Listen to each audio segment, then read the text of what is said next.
Hey, I want to ask all y'all to forgive my appearance. It's been a long night, as you can imagine.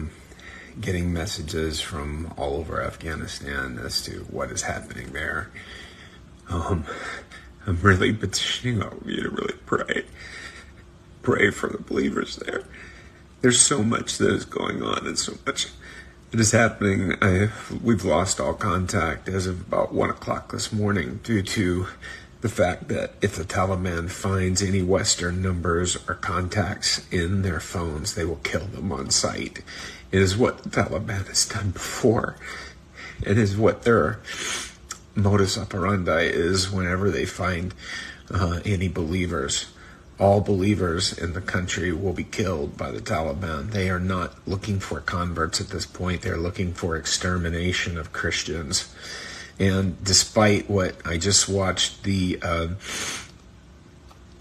of the Taliban leaders in Doha just give a talk on the BBC, and I'm telling you, these people are full of lies. They have no plan for good for the country of Afghanistan. They only have harm and destruction in their path. And they will implement, they say that they are only implementing basic head coverings for women. It is a lie.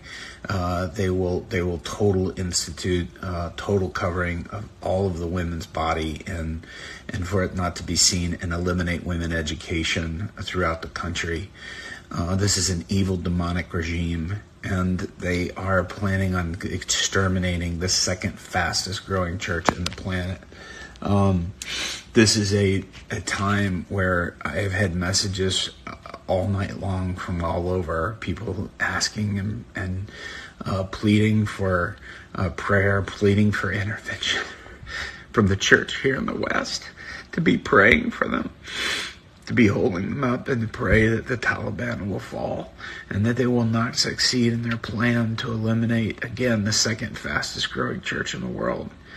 I want to ask all of you to please ask your churches, every prayer group you know, share my post that we put on. I'm pleading with you to pray, and we saw it happen in Bamiyan as we petitioned for people to pray that the Taliban would not enter Bamiyan. They did not enter Bamiyan by the grace of God. And so we need to see them not enter Kabul and to see it stopped and blocked. We also need to pray and uphold our brothers and sisters there who are going through such trauma and in fear of, they've already been persecuted so much. You have no idea how much they've already been through. People that every time when I was just there in January, working through so much pain of persecution from family. And so I want to ask you all to please be praying and get everyone that you can to pray for Afghanistan and for the church in Afghanistan.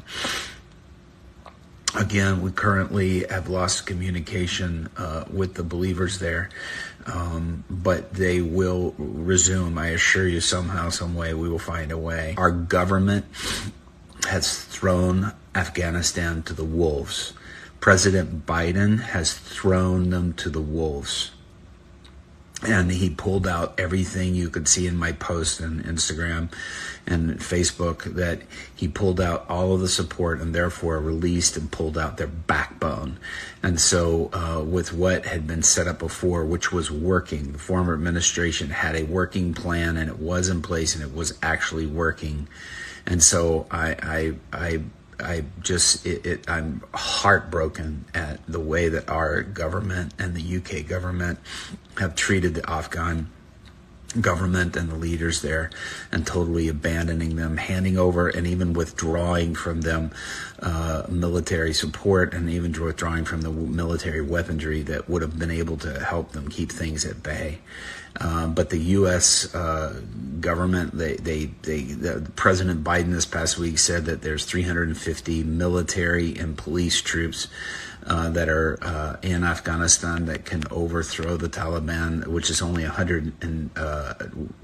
75,000 in armed forces. Why they are caving, nobody totally knows, but I can tell you this, that without U.S. or U.K. support, without the NATO support, it's going to feel like complete abandonment to them. And I think that's the reason why that so many places are caving and surrendering. And so it's doubt. The only thing that President Biden has done is send in 1,000 troops just to evacuate our people and to leave the Afghans alone.